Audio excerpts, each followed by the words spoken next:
guys, and welcome to this week's Coffee and Hero show. We're going to be going through what's new in this week. So it's a combination again of some new releases for this week, but also some restocks of certain things. And in some cases, it's titles I've been trying to get in for a little bit of a while that finally came in.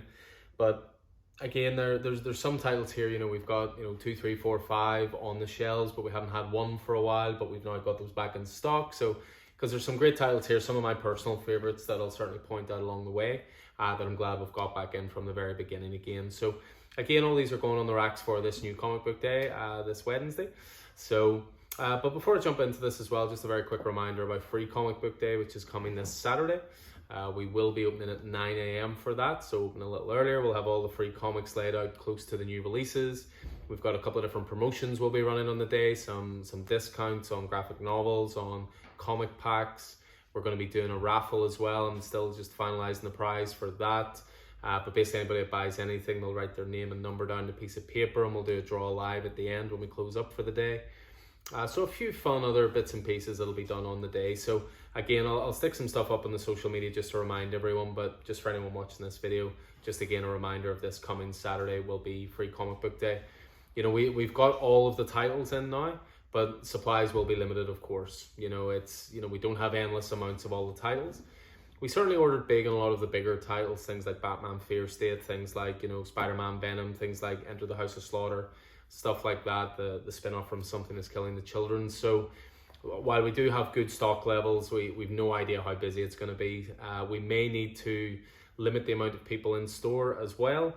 Both myself and Vicky will be here, so it might be a case of one of us maybe doing the door, bouncer style, if you will, and just letting a certain amount of people in at a time. So we just want to make sure everybody feels safe and secure coming down there as well.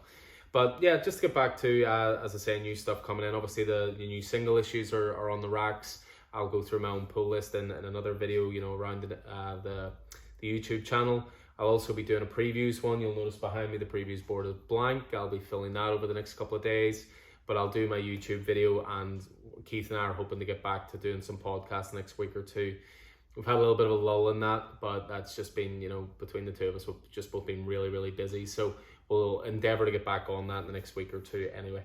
But anyway, on to the stuff new in this week. So new one just to kick things off with. So we've got the latest Venom trade. So this basically brings to a conclusion all of Donny Cates and Rand Stegman's Venom run.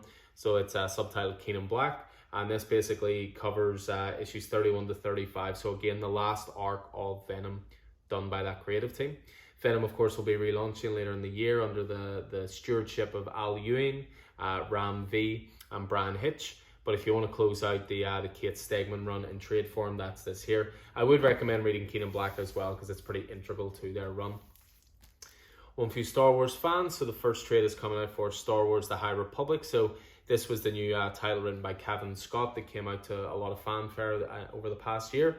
Single issues in this are very strong. The sales are good. It's on a lot of pull lists. People seem to be digging it.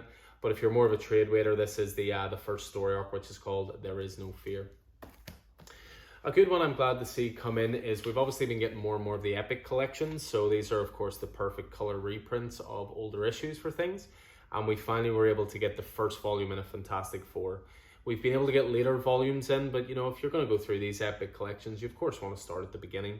And in this case, that's what this is. So this is your Stan Lee, your Jack Kirby. This is absolute stone cold classic stuff.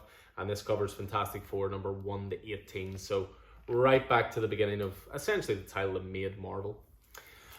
So on to one of my favorites, as I was saying, we have volumes 2 to 9 of this. I had the very, very sad news over the weekend that Deadly Class is coming to an end. I still haven't coped with that. The last story arc is going to be starting in a couple of months, called A Fond Farewell. But this is it from the very beginning. So volume 1, it is the media tie-in, which of course is like a dagger through my heart all the time with the show that really wasn't given a chance. Perfect first season, but they just never got to make any more. But Deadly Class continues to be, as you all well know, one of my absolute favorite titles on the shelves. As I say, it's 9 volumes deep. We have 2 to 9 on the shelves, but I was just struggling to get number 1 back in stock.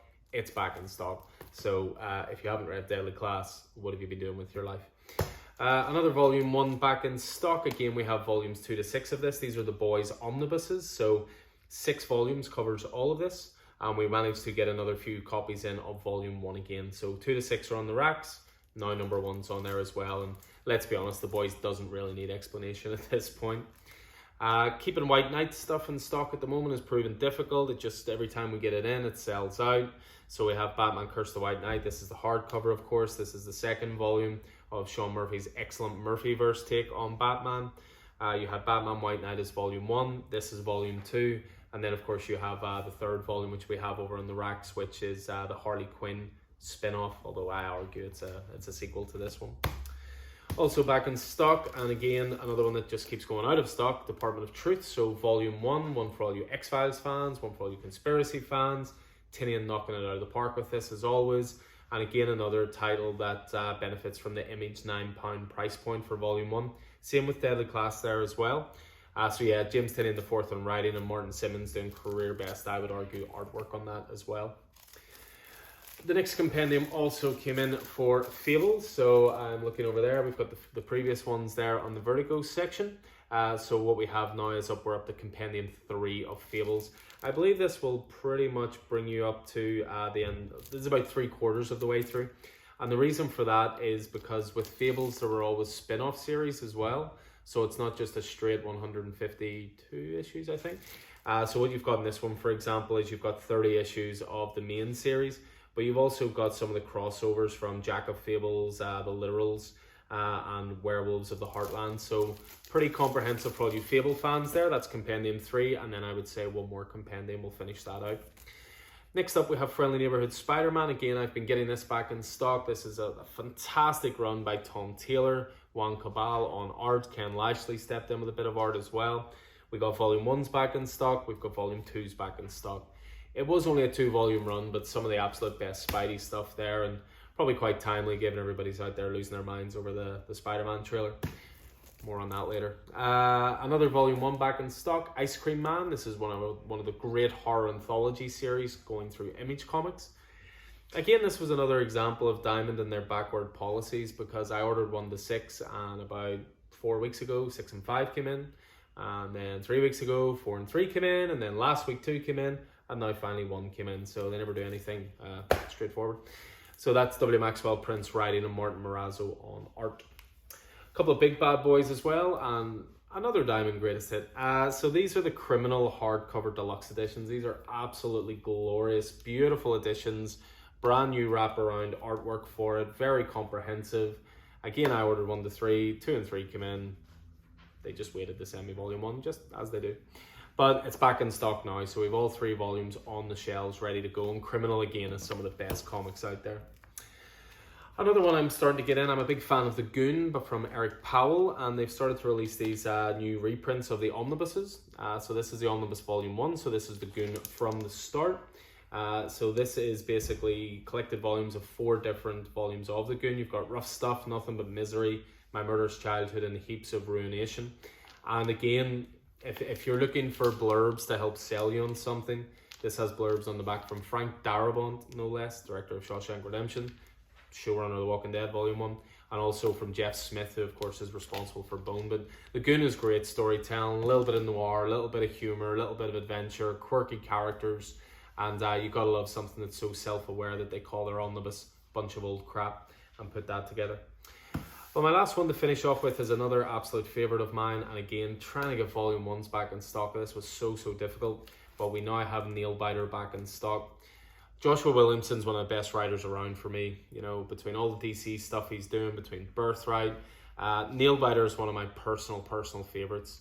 We've had volumes 2 to 6 of the original series on the racks for a while. We've had Nailbiter Returns, which is 2 volumes for a while. But getting volume 1 for whatever reason was proven difficult. Well, they've done new reprints now.